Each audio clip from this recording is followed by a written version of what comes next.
The build I use for IA or PvP, I don't really do dungeons or raids unless I have to. Yeah. Well, here's the thing. PvE, I like this. It's like a Mike Maker.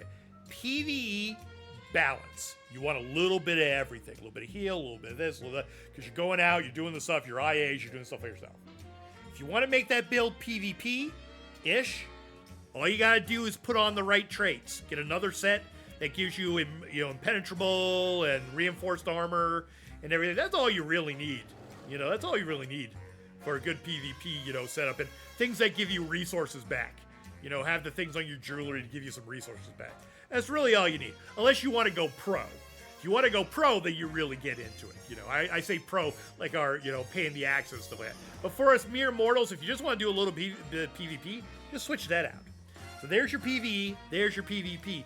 If you want to do trials, that's where you get rid of anything that's healing, anything that's shielding, anything, because you're letting somebody else do it.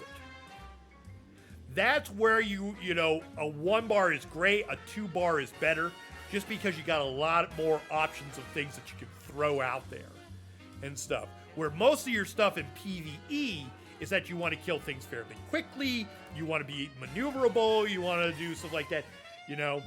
It's different. You're relying on other people to give you things.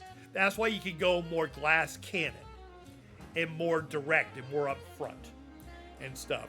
Whereas, like, when I'm facing Laguar, I want some dot damage. So I can run around a little bit and just kind of avoid his stuff and watch, like, Barry just whittle him down, to nothing.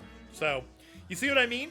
So, those are the 3 different phases or facets of the game that you want to kind of do. PvE, well-rounded, doesn't have to hit a ton, just want some survivability, want to have a little bit of everything so that everything works. And 1 bars are perfect for that. You go with PvP, I had it over here, right? PvP, all you do is change your traits so that you don't get one-shotted. And have a lot of recovery stuff so that you can, because it's nothing worse, because we always get scared and over-spam stuff and then we're out of resources. Yeah, that's why heavy attacks are really good in PvP. Boom. And then for if you're doing like trials or something like that, or certain dungeons, you're relying on other people to give you stuff so you can focus purely on glass cannon-ish kind of stuff, because someone's going to be giving you a shield, somebody's going to be giving you a heal, somebody's going to give you some type of buff that you don't need to get on your own. Does that make sense? Welcome to my TED Talk. It's really that simple.